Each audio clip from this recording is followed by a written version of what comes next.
नमस्कार, स्वागत है आपका संसद टीवी पर। मैं हूं मनोज वर्मा और आप देख रहे हैं हमारा खास कार्यक्रम मुद्दा आपका।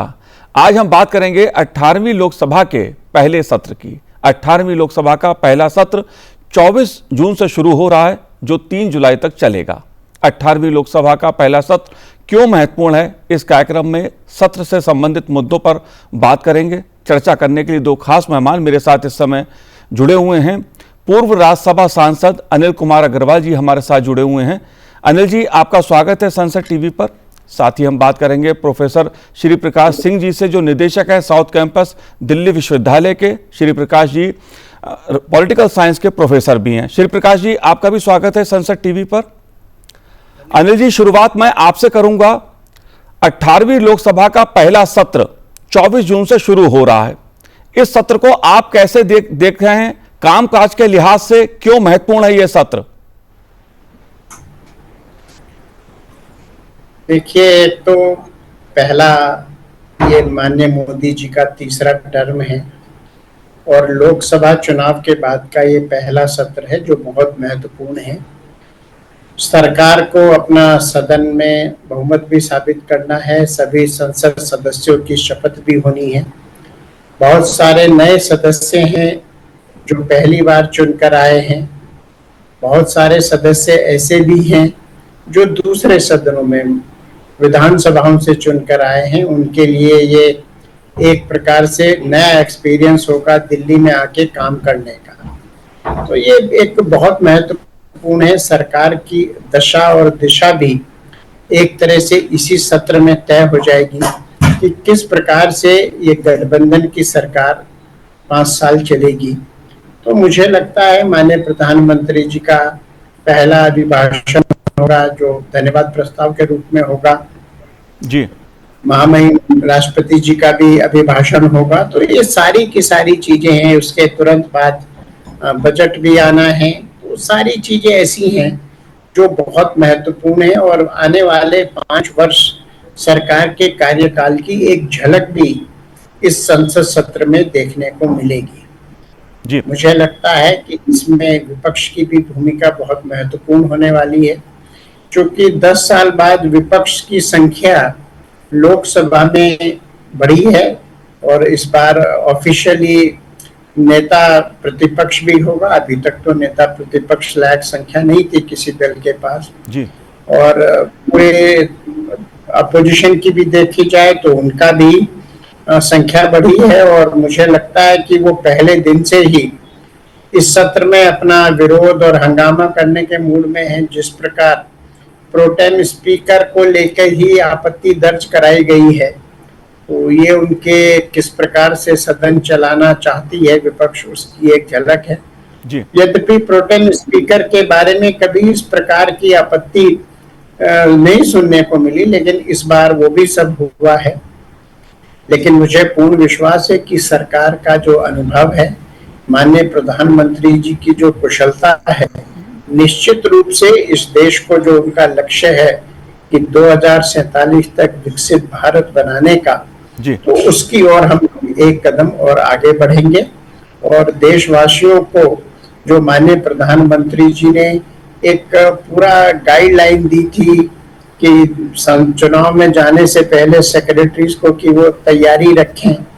पहली कैबिनेट में भी उन्होंने सभी मंत्रियों को काम दिया कि 100 दिन किस प्रकार से काम होना है, क्या क्या होना है। तो निश्चित रूप से ये बहुत महत्वपूर्ण सब होने वाला है और उसमें इसका सबका एक हम लोग को झलक भी देखने को मिलेगी जी। जाहिर सी बात है 18वीं लोकसभा का जो पहला सत्र शुरू हो रहा है वो इस लिहाज से भी बहुत महत्वपूर्ण है। प्रधानमंत्री नरेंद्र मोदी के नेतृत्व में लगातार तीसरी बार सरकार बनी है, एनडीए को बहुमत मिला है। श्री प्रकाश जी, आप कैसे देखते हैं संसद का जो सत्र शुरू होने वाला है 24 जून से? मनोज जी, धन्यवाद। ये जो सत्र शुरू हो रहा है 24 तारीख से और 3 जुलाई तक चलेगा, ये भारतीय राजनीति में बहुत महत्वपूर्ण सत्र रहने वाला है। और मैं आपके माध्यम से जो भी लोग देख रहे हैं इस कार्यक्रम को, उनको बताना चाहूंगा कि ये शपथ समारोह जो सांसदों का होगा, ये अपने आप में भी बहुत अतुलनीय है जी। तुलनीय इसलिए है कि ये संविधान की 8वीं शेड्यूल में 22 भाषाएं आती हैं। उन 22 भाषाओं के साथ अंग्रेजी को जोड़ दिया जाए तो 23 भाषाओं में शपथ ले सकते हैं। यानी प्रत्येक सांसद जिस भाषा को अपनाना चाहता है, जिस भाषा में बोलना चाहता है, शपथ लेना चाहता है, अगर वो शेड्यूल्ड लैंग्वेज है तो उसमें मांगेगा और उसको वो शपथ पत्र मिलेगा और उसमें ले सकता है। दूसरी बात, ये जो शपथ है ईश्वर के नाम पर ली जाती है, लेकिन संविधान पर भी ली जाती है। तो जिस संविधान को लेकर के इतनी चर्चा 18वीं लोकसभा के चुनाव में हुए, उस संविधान को ही आधार बना करके सभी सदस्यों को शपथ लेनी है और उस संविधान के आधार पर ही उनको कार्य भी करना है। संविधान की गरिमा बनी रहे इसका सभी को भान होता है जैसे वो शपथ लेते हैं। संसद सदस्य चुनाव के साथ साथ शपथ से ही उसको पूर्णता प्राप्त होती है। इस शपथ के बाद ही वह सदन की कार्यवाही में हिस्सा ले सकता है, राष्ट्रपति के अभिभाषण में भाग ले सकता है, वो जो उत्तर प्रत्युत्तर की प्रक्रिया है उसमें सहभाग कर सकता है और जो उसके साथ जुड़ी हुई सुविधाएं हैं उन सुविधाओं का भी उपयोग वो शपथ लेने के बाद ही कर सकता है। एक तरह से जो संसदीय प्रक्रिया है, उस संसदीय प्रक्रिया और सांसद के संसदीय जीवन की शुरुआत चुनाव के बाद इस शपथ समारोह से होती है जी। और भारत की जो संसदीय प्रक्रिया है वो बहुत विलक्षण है। जैसे मैंने कहा कि आपको 23 भाषाएं मिलती हैं। विलक्षण इसलिए भी है कि आपको बहुत अवसर मिलता है अगर आप सकारात्मक योगदान राजनीति और जनता के लिए करना चाहते हैं तो जी। अच्छा अवसर है जिसमें राष्ट्रपति जी का अभिभाषण होगा, प्रधानमंत्री जी को उस अभिभाषण पर अपना वक्तव्य रखने का अवसर मिलेगा और जैसे माननीय अग्रवाल जी कह रहे थे कि आगामी 5 वर्षों का सरकार का स्वरूप राष्ट्रपति जी के अभिभाषण के माध्यम से हम सबको देखने को मिलेगा। जी अनिल जी, जाहिर सी बात है ये सत्र इसलिए खासा महत्वपूर्ण रहने वाला है क्योंकि जो नवनिर्वाचित सांसद सदस्य हैं उनका शपथ कार्यक्रम इसमें होगा। आप कैसे देखते हैं, एक जनप्रतिनिधि होने के नाते कैसे महसूस करते हैं आप कि एक जब सदस्य चुनकर आता है और ये शपथ उसके लिए कितनी महत्व रखती है, कितना महत्वपूर्ण हो जाती है संसदीय कार्रवाई की दृष्टि से? नहीं, देखिए, चुनाव आदमी जो भी प्रत्याशी बनता है, चुनाव लड़ता है, जीतता है, सर्टिफिकेट लेता है, लेकिन जब तक उसने संसद में आके शपथ नहीं ली तब तक वो अपना मेंबर ऑफ पार्लियामेंट, सदन के सदस्य के रूप में जो भी उसको जिम्मेदारी का निर्वहन करना है वो नहीं कर सकता। देखा जाए तो ये उस शपथ के बाद ही वो विधिवत मेंबर पार्लियामेंट होता है।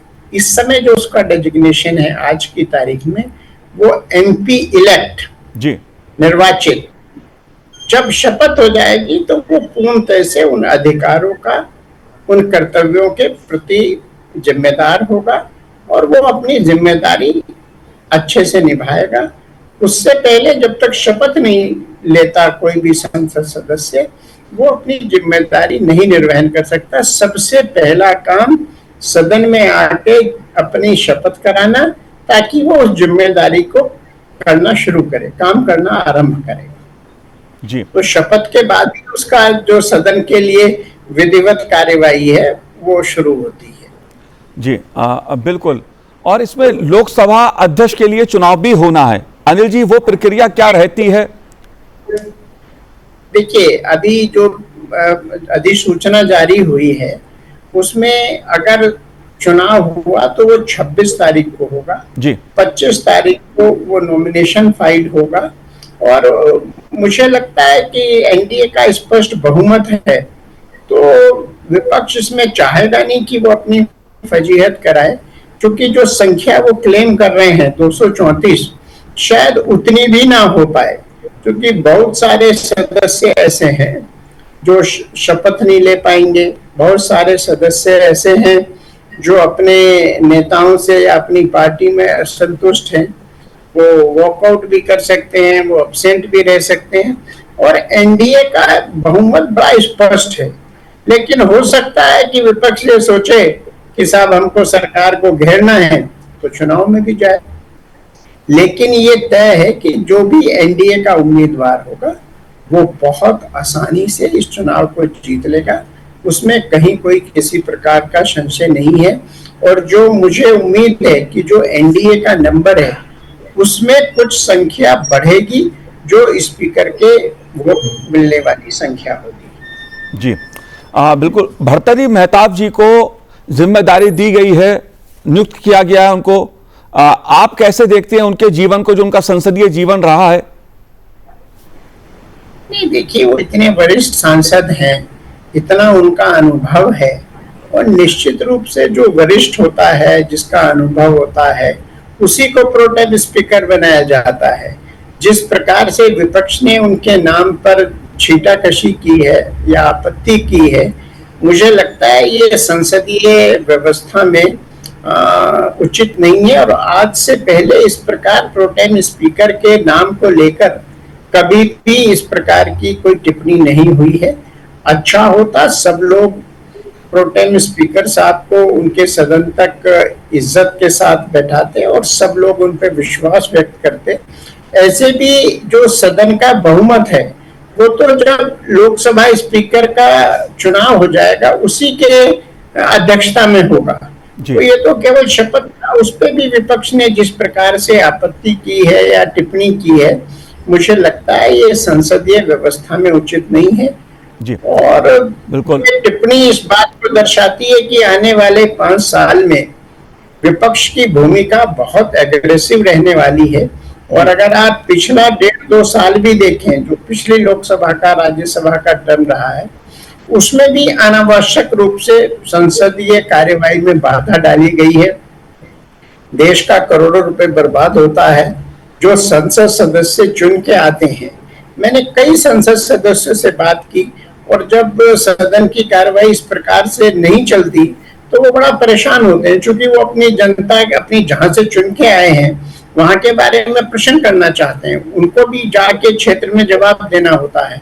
जो वो अपनी जनता की सेवा करना चाहते हैं उसमें योगदान होता है। जी, जाहिर सी बात। लेकिन चूंकि पार्टी के प्रोटोकॉल से इसलिए वो कुछ बोल नहीं पाते। लेकिन व्यक्तिगत बातों में कई बार लोगों ने इस पे बड़ी अप्रसन्नता जाहिर की है। लेकिन जो पार्टी को संसदीय दल के नेता हैं उनको भी ये समझना पड़ेगा कि संसद की कार्रवाई चले। और देखिए, संसद फोरम ही इस चीज का है कि हम बहस करें, बात करें, प्रतिवाद करें, तर्कों के साथ करें। लेकिन संसद की कार्रवाई का वॉकआउट करना मुझे लगता है बिल्कुल गलत है। और मुझे इस प्रकार का एहसास और जो इन्होंने अपना एक दिखाया है रवैया, वो तो उसी प्रकार का है। मुझे पूर्ण उम्मीद है कि सरकार सदन को अच्छे से चलाने के लिए जो भी इसमें बात होगा, वो जो भी डिस्कशन होगा, जो भी उनके साथ वार्ता होगी,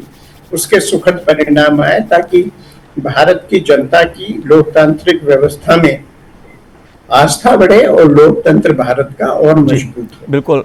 राष्ट्रपति द्रौपदी मुर्मू जी ने भर्तृहरि मेहताब जी को प्रोटेम स्पीकर नियुक्त किया है, जो नवनिर्वाचित सदस्यों को शपथ दिलवाने का कार्य करेंगे। जाहिर तौर पे संसद का जो सत्र है वो राष्ट्रपति के अभिभाषण, दोनों सदनों को संबोधित करेंगी राष्ट्रपति, उस दृष्टि से भी खासा महत्वपूर्ण है। अगले 5 साल के लिए सरकार की जो रूपरेखा होगी, जो रोड मैप होगा, उसकी झलक भी इससे देखने को मिलती है, उसका भी एक दृश्य देखने को मिलता है। श्री प्रकाश जी, आप कैसे देखते हैं, क्योंकि सरकार का जो संकल्प है वो विकसित भारत का है, आप कैसे देखते हैं?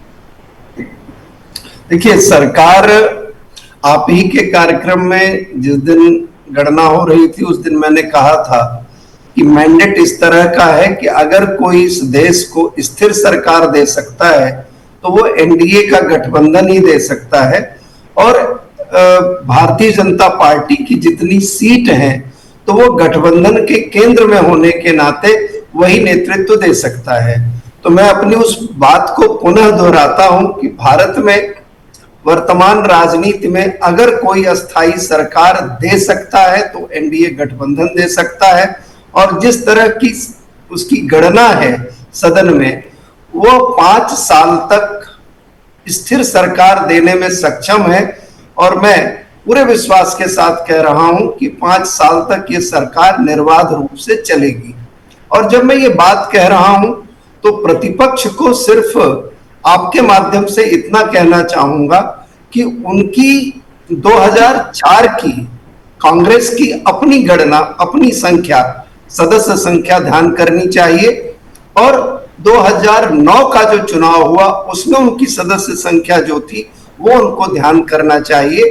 तो उत्तर अपने आप मिल जाता है कि भारतीय जनता पार्टी की सीटें अधिक हैं, काफी अधिक हैं, 243 सीटें हैं, और वो बहुत मजबूती से शासन को चलाएंगे। एक बात, प्रधानमंत्री मोदी जी का ही नेतृत्व है, तीसरी बार उन्होंने शपथ प्रधानमंत्री के रूप में ली है, और आपने देखा होगा कि 71 सदस्यों के मंत्रिमंडल में भारतीय जनता पार्टी ने अपने सभी मंत्रालयों को, एक आध दो को छोड़ दिया जाए तो अभी अपने सभी मंत्रालयों को, अपने सभी वरिष्ठ मंत्रियों को रिटेन किया है।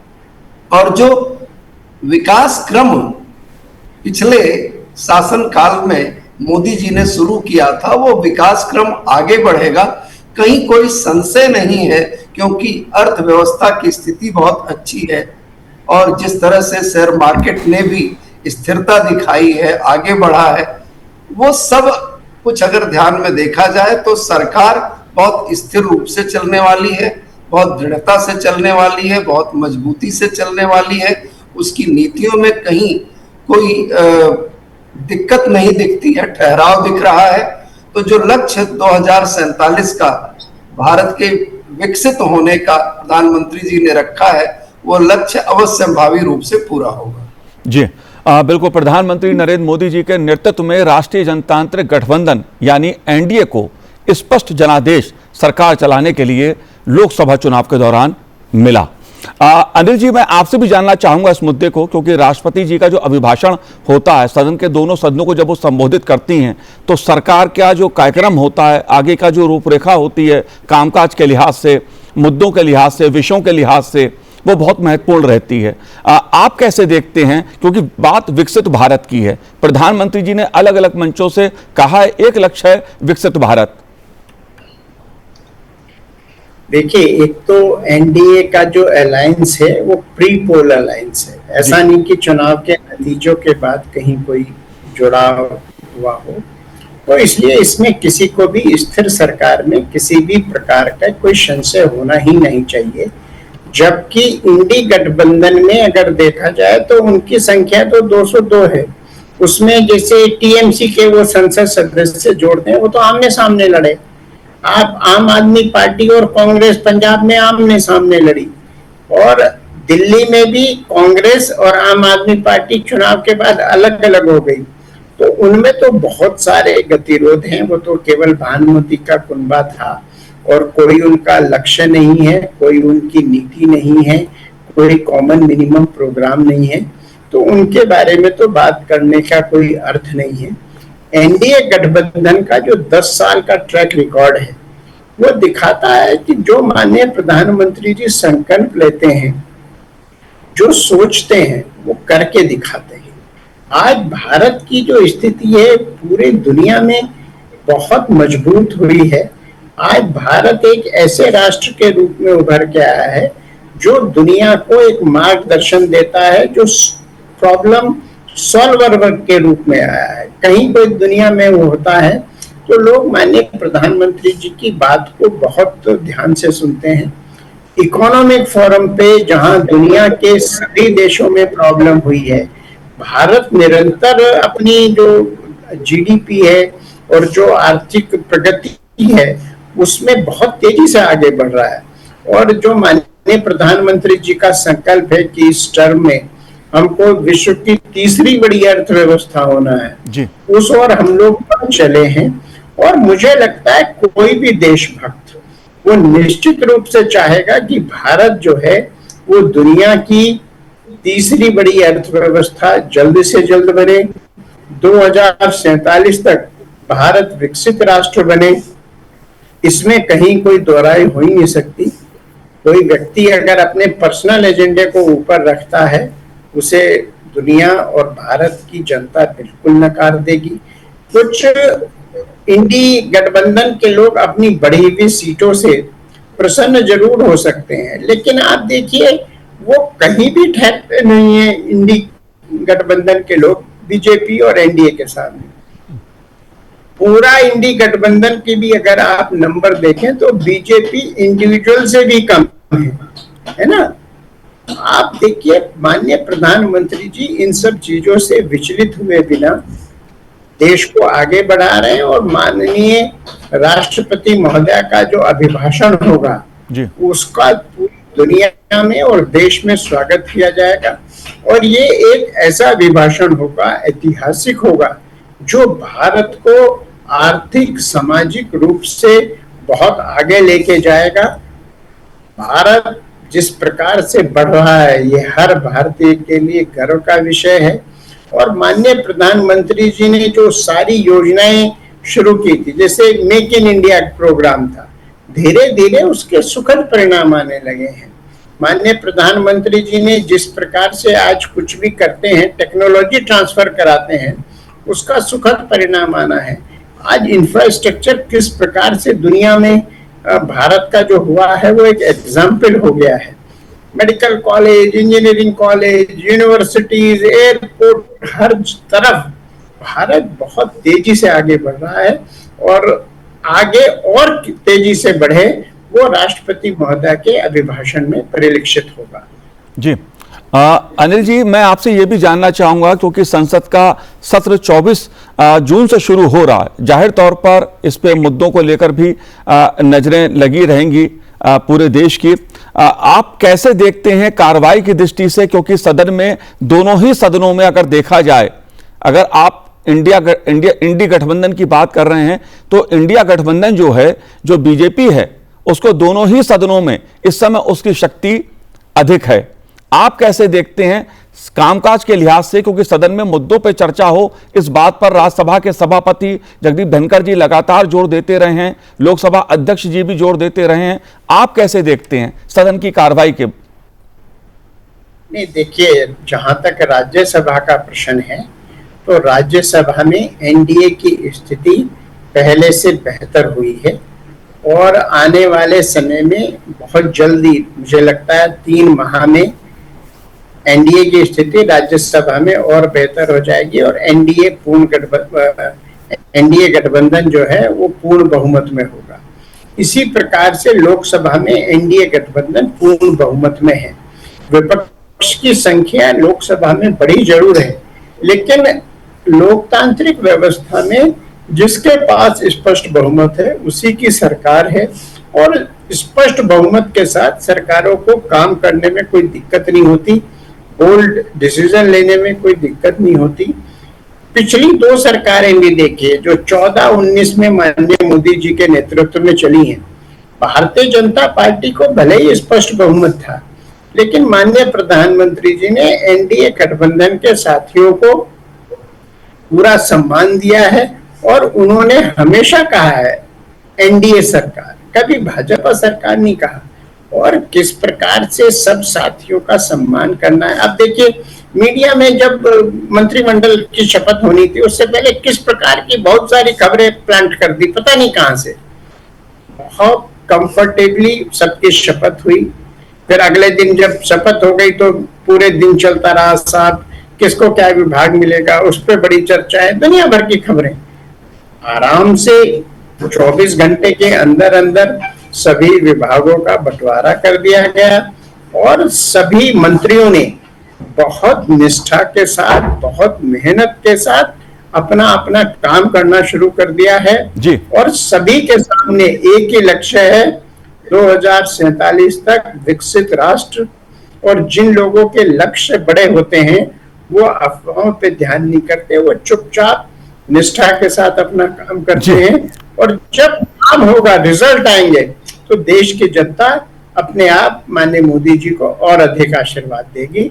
और ये सदन माननीय मोदी जी को जिस प्रकार से अपना पूरी तरह से इस लोकसभा में जिस प्रकार से एनडीए को पूरा बहुमत मिला है, तो मुझे नहीं लगता सरकार के सामने किसी भी प्रकार की कोई दिक्कत होगी। जी बिल्कुल। 18वीं लोकसभा का पहला सत्र 24 जून से 3 जुलाई तक चलेगा। अनिल जी, आपने संसद टीवी से बात की, बहुत बहुत शुक्रिया, बहुत बहुत धन्यवाद हमसे बात करने के लिए। श्री प्रकाश जी, आपका भी बहुत बहुत धन्यवाद, शुक्रिया हमसे बात करने के लिए। तो आज इस कार्यक्रम में इतना ही, मुझे दीजिए आज्ञा, नमस्कार।